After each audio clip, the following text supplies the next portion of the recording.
E aí, tudo certo? Vamos conversar sobre o Renascimento e o humanismo, movimentos artísticos, intelectuais, movimentos culturais que passam a ocorrer principalmente na Itália a partir do século XIV, então lá no finalzinho dos anos 1300, e que depois acabam se espalhando pela Europa e, consequentemente, por outras partes do mundo. Bom, e renascimento traz uma ideia então de nascer de novo. O que vai renascer? O que vai nascer de novo?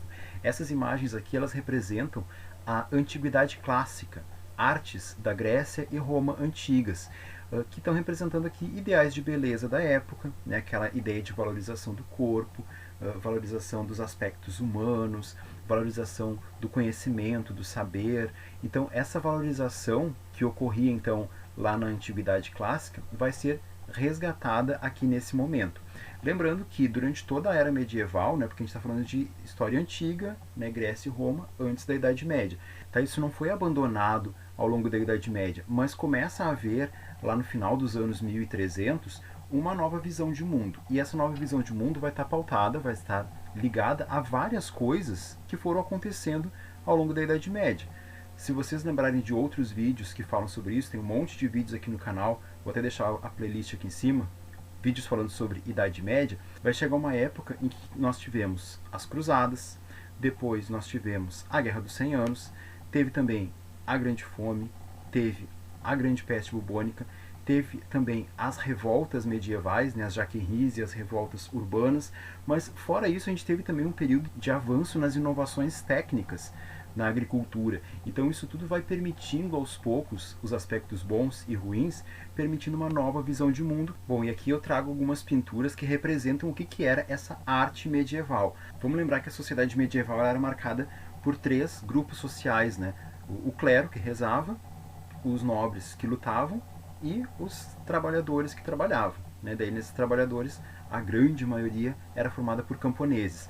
Aqui a gente tem então a representação dessa questão da religiosidade, né? Percebam aqui que é uma pintura religiosa, porque traz os anjos ali e tal, representação de Cristo, Cordeiro de Deus. Aqui a gente tem uma pintura que remete à questão dos cavaleiros medievais, a importância deles naquela época, e aqui uma outra imagem que lembra a peste bubônica. Elas são imagens mais simples, elas são imagens estáticas. Percebam que não há um respeito à proporção, né? Porque olha só, aqui é o castelo, e aqui estão os cavaleiros ao redor do castelo. Ou seja, se a gente fosse pensar na questão da proporção da imagem, né, ou eles são num castelo de brinquedo, ou são gigantes em volta do castelo, porque olha o tamanho dos cavaleiros e o tamanho do castelo. Aqui é a mesma coisa, né? Olha o tamanho da janela do castelo e olha a cabeça da pessoa. Ou é um gigante que está lá dentro, ou é um castelo de brinquedo, e não é. Né? Então, não há esse respeito à questão das proporções, não há essa preocupação com isso. As obras medievais, elas tinham a preocupação em ser didáticas, ou seja, elas tinham a preocupação em mostrar alguma coisa. Como aparece aqui nessa imagem, a ideia aqui é mostrar a valorização do cavaleiro, a importância deles para a defesa da população, né, porque ali eles estão ao redor do castelo, protegendo o castelo, então é valorizar esse grupo social. Aqui a gente tem uma outra imagem que mostra ali os anjos ao redor do castelo também, né, trazer uma outra ideia de proteção. Então tudo tem um caráter didático, também muitas vezes religioso, mas didático, de tentar mostrar alguma coisa. Vamos lembrar, eu comentei isso num outro vídeo, que essa era uma sociedade onde pouquíssimas pessoas tinham acesso à educação, ou seja, tinham a oportunidade de aprender a ler e escrever. Então as pessoas não liam informações, elas absorviam as informações por meio de imagens como essas. Então por isso que a arte medieval é uma arte mais focada então nessa questão didática, não está muito preocupada em uma valorização artística, preocupação com estética, preocupação com a beleza da obra. E também percebo que não tem uma preocupação com as expressões faciais. Se a gente observar essa imagem, ela está representando duas pessoas com a peste bubônica. Primeiro que a gente não consegue identificar exatamente onde eles estão, né? Se eles estão alguma coisa no chão, ou se eles estão numa cama, aquela pessoa ali está atrás dessa cama, não há preocupação com essa proporção também, né? Não está tão simples assim de identificar que essas pessoas que aparecem na imagem estão com a peste, porque elas não estão com um rosto de sofrimento, né? Se a gente pegar e recortar esse rosto aqui e colar esse rosto aqui, a expressão serve da mesma maneira. Se a gente pegar esse rosto, recortar e colocar no outro, serve da mesma maneira. Se a gente pegar o rosto aqui, recortar e colocar no cavaleiro medieval, serve da mesma maneira. Então, não há essa preocupação, né, com a expressão, com o sentimento, com o lado humano, com o aspecto do sentimento, da dor, do sofrimento, ou da coragem, ou qualquer que seja a expressão que está se querendo mostrar naquele momento. Bom, e 3 cidades italianas foram os berços do Renascimento, onde vai surgir esses ideais de uma nova maneira de enxergar a arte e a cultura. Aqui aparece a imagem de Florença, mas além de Florença nós tínhamos Gênova e Veneza, tá? 3 polos artísticos e culturais italianos que vão difundir essas ideias artísticas e culturais para outras partes da Europa. Bom, primeiro, essas cidades, elas possuíam escolas, só que eram escolas para um grupo muito restrito da população. Quem eram esses? Ou os nobres, que comandavam a administração nessas cidades, ou aqueles burgueses de mais alto padrão, né, o que a gente chama de alta burguesia, aqueles maiores comerciantes, aqueles maiores produtores de manufatura, ou seja, que fabricavam produtos manuais. Então eram esses que tinham acesso à escola, tá? Não era como hoje, onde a escola é para todos. Florença, que é a cidade que aparece aqui, ela era uma das maiores cidades da Europa nesse momento. Ela tinha 60 mil habitantes, o que hoje em dia para uma cidade é pouco, mas que para a época representava uma das cidades mais populosas da Europa. Percebam que o centro da cidade mesmo ele é murado, ele tem muros em todo o redor, né? Lembrem que a sociedade medieval ela era extremamente preocupada com a proteção por causa de todas as invasões que ocorriam. Percebam também que há alguns portões na cidade, né? Que são então as entradas oficiais da cidade, que eram resguardadas 24 horas por dia. Tinha soldados ali para proteger essa cidade de possíveis invasões. E havia aqui o caminho, né? O acesso pelos rios, né? Onde eles podiam então trafegar com gôndolas, né, onde eles podiam transportar produtos ou transportar pessoas. Notem aqui mais uma coisa que também não é essa preocupação, né, com a proporção, né, porque percebam que a gôndola e a pessoa aqui é maior do que os prédios, né, então não tem essa preocupação estética aqui, nem com precisão da imagem. Bom, e aí vai surgir nessas grandes cidades, Gênova, Veneza, Florença, a figura do mecenas. Vocês já ouviram falar uma palavra parecida com essa, que é o mercenário. O que é o mercenário?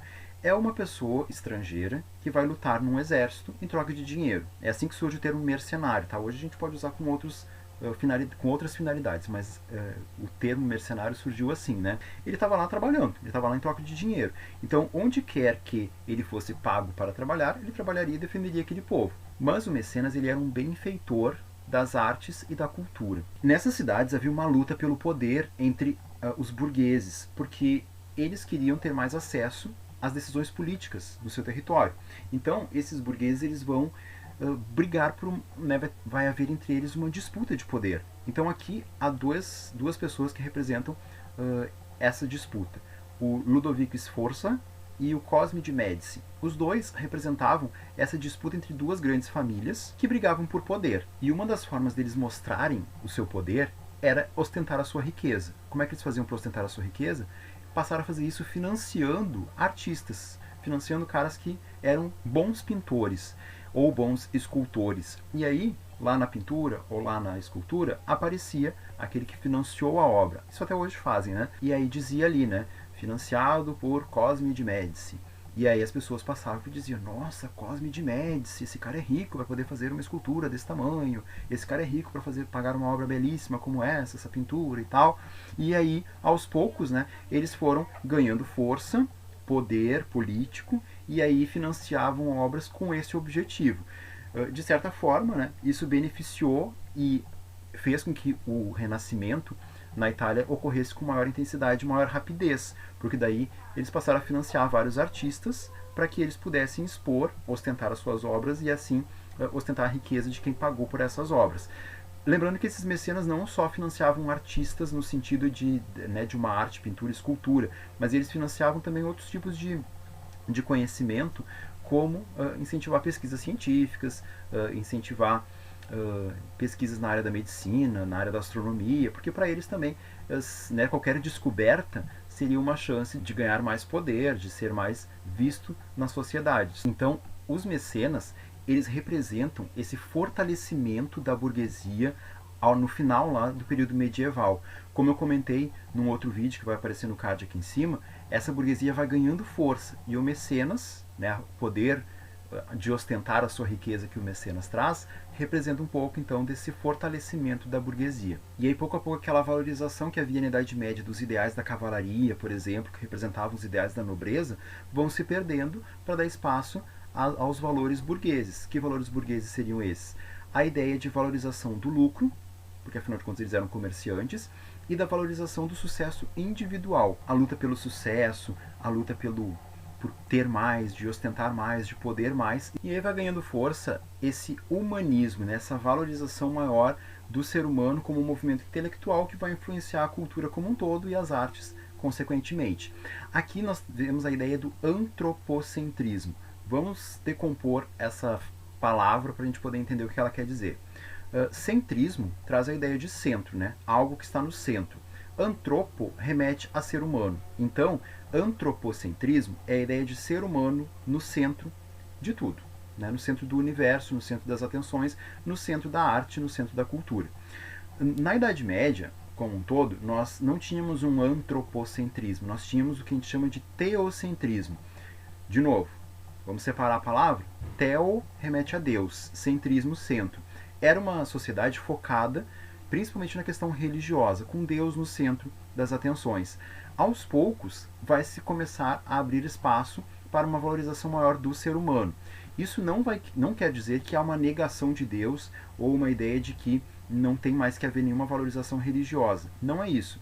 É valorizar o aspecto humano, é valorizar as capacidades individuais do ser humano, até pensando na questão de que se o ser humano foi criado por Deus e Deus deu a ele capacidades, essas capacidades têm que ser valorizadas. Então, a arte e a cultura vão valorizar esses aspectos mais humanos e vão mostrar que o ser humano é capaz de modificar a realidade. Então, a pesquisa, o conhecimento, o saber, a beleza humana, os aspectos todos de qualidade que o ser humano traz, permitem a ele mudar o mundo. Aqui eu trago uma obra muito conhecida do Leonardo da Vinci, que é o Homem Vitruviano, e ela não só é conhecida, como ela é muito representativa dessa ideia do antropocentrismo, porque a gente tem o ser humano no centro da imagem, né? E essa imagem, ela traz vários detalhes muito interessantes. Por exemplo, notem que há um quadrado aqui ao redor, né? O quadrado, a figura, né, de 4 lados iguais, onde nós temos aqui os 4 elementos da natureza: o ar, a água, a terra e o fogo. Depois observem aqui, ó, que tem um círculo ao redor do ser humano. Esse círculo representa o espírito humano. Só que o detalhe é que se a gente calcular a área do quadrado e a área desse círculo, elas têm exatamente a mesma área, ou seja, mostra que o ser humano está, né, numa valorização tão grande que ele está igual às demais forças do universo. Então é essa a ideia que a figura quer passar. Fora isso, né, se a gente observar a imagem como um todo, o que está exatamente no centro da imagem é o umbigo do ser humano. O umbigo traz a ideia de força, de equilíbrio, né, algo que eles já pesquisavam naquele momento. Então é a partir do umbigo humano que a imagem toda é construída. Fora que o homem aqui representado está mostrando o ideal de beleza também da época, né, um homem forte, onde os músculos estão ali representados. Ele não é uma imagem estática, parada, porque ela remete, né, ela mostra a imagem de movimento, por isso que os braços estão em mais de uma posição para mostrar que eles estão se movendo, as pernas da mesma maneira. Então é uma figura que representa bastante essa ideia do ser humano no centro, mas que já mostra bastante diferença em relação àquelas pinturas medievais estáticas, bidimensionais, que a gente viu anteriormente. Aqui tem uma pintura do Michelangelo, que está na Capela Sistina até hoje. Essa pintura ela representa a criação de Adão. Aí vocês podem estar dizendo, tá, mas onde é que está o ser humano no centro dessa imagem? Bom, se a gente pega a imagem como um todo, aqui eu recortei a imagem, tá? Mas se a gente pegar a imagem como um todo, o que está no centro da imagem são as duas mãos se tocando. Que mãos são essas? A mão de Adão e a mão de Deus. Tá, mas aí tu está dizendo que é antropocentrismo, o ser humano no centro, mas o que está no centro é o toque da mão de Deus e de Adão. Um Deus com aspecto humano tocando as mãos de Adão, dessa ideia de valorizar os aspectos humanos da imagem. Percebam também que, né, há todo um detalhe nas expressões, toda uma preocupação com sentimentos humanos. Se fosse na era medieval, o que estaria no centro da imagem seria a figura religiosa, ou nem teria a importância para os aspectos humanos. E aqui, ao contrário, né, se valoriza também esses aspectos. Outra característica desse movimento humanista e também da arte renascentista é a predominância de valores da antiguidade clássica. Valores ligados então à filosofia, à política e às artes na Grécia e Roma antigas.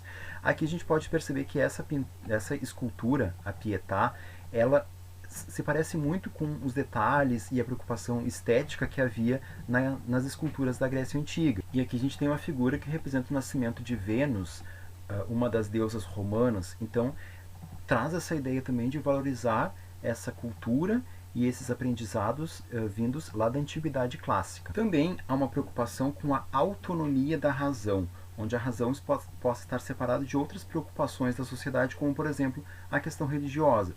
Então, a ideia de que a busca pela verdade, ela ocorre por meio da investigação, por meio do conhecimento, por meio da reflexão individual. Então, isso é que faria chegar à verdade como um todo, ao conhecimento completo. Então, aqui, por exemplo, trago duas imagens que mostram essa característica do humanismo. Uma delas é a ideia que se passa a ter nesse momento do heliocentrismo, ou seja, de que é o Sol que está no centro do universo e não a Terra, como eles pensavam antes. E aqui o início de pesquisas na área da medicina, na área da anatomia, né, de conhecer o corpo humano para poder estudar melhor como tratá-lo, que também vão ser características desse momento. E para que isso acontecesse foram importantes duas criações desse período. Aqui é essa que aparece na imagem preto e branco, né, que é a prensa desenvolvida pelo Gutenberg. Bom, até o século XV, os livros eles eram copiados à mão, um por um. Tá? Lá na era medieval, a gente tinha os monges copistas, que eram os monges religiosos, então, que copiavam os livros. Então, havia numa sala um dos monges ditando, enquanto os outros copiavam. Imagine um livro hoje ser feito assim, né? Alguém ditando e todo o livro sendo copiado individualmente. Bom, primeiro que demorava um tempão para que o livro ficasse pronto. Segundo que esse livro ele era enorme, porque ele era todo escrito à mão, né? Ele não era digitado, né, com letras um tamanho menor e tal. E isso tornava o livro algo extremamente caro. E aí se a gente for juntando as coisas, né? Os livros eles já eram um artigo de luxo, porque poucas pessoas podiam ter acesso a ele, por ele ser caro. Além do que eles eram produtos vendidos para uma minoria da população, porque poucas pessoas sabiam ler e escrever. Então, o processo, além de lento e caro, ele não dava conta da crescente procura por livros desse momento, que agora começa a ter mais população tendo acesso às escolas. Porque antes, somente a nobreza podia ter algum tipo de acesso à educação. No final da Idade Média, além desses nobres, também podia algumas pessoas ligadas à burguesia ter acesso a aprender a ler e escrever. E isso fazia com que a maior quantidade de pessoas precisassem de livros, procurassem por livros. Só que esses livros não estavam disponíveis, porque era muito difícil produzir um livro. Então, o Gutenberg ele vai desenvolver a prensa. O que era essa prensa? Era uma superfície onde eles faziam diversas letras, símbolos e outros caracteres feitos de chumbo derretido, que eram então colocados, né, dentro de uma placa, como vocês podem observar aqui eles fazendo isso, né, eram colocados em placas que depois eram prensadas com um tipo de tinta, né, para que daí eles pudessem fazer um volume maior de material de uma maneira mais rápida e eficiente. Isso permitiu difundir as ideias e as obras dos humanistas da Itália para outras regiões da Europa. Além disso, outro importante fator que contribuiu para a divulgação do humanismo foi o surgimento das academias e dos liceus laicos, tá? Que é um prédio de uma dessas academias. As universidades europeias elas eram dominadas pela igreja. Até o século XIV, né, quem controlava então essas instituições era basicamente a igreja com a escolástica. Né? Lembra que eu falei disso num vídeo anterior? E aí vai surgir agora a possibilidade de não ter mais só instituições ligadas à igreja, onde se pode buscar o conhecimento. Bom, a ideia desse vídeo era ser um vídeo então de introdução ao Renascimento e ao humanismo, mas vocês podem observar as cenas do próximo episódio, do próximo vídeo, onde a gente vai falar sobre a questão da arte, das técnicas dessa arte, como por exemplo, né, as que são empregadas aqui a perspectiva, na Santa Ceia do Leonardo da Vinci, conhecer um pouquinho mais sobre a Mona Lisa, né, aquela personagem emblemática também criada por ele, que tem um monte de técnicas mostradas aqui na pintura, e outras obras de pessoas fora da Itália também, né, em outras partes da Europa, que também produziram grandes obras cheias de detalhes que eu vou comentar melhor no próximo vídeo, certo? A gente se vê lá então.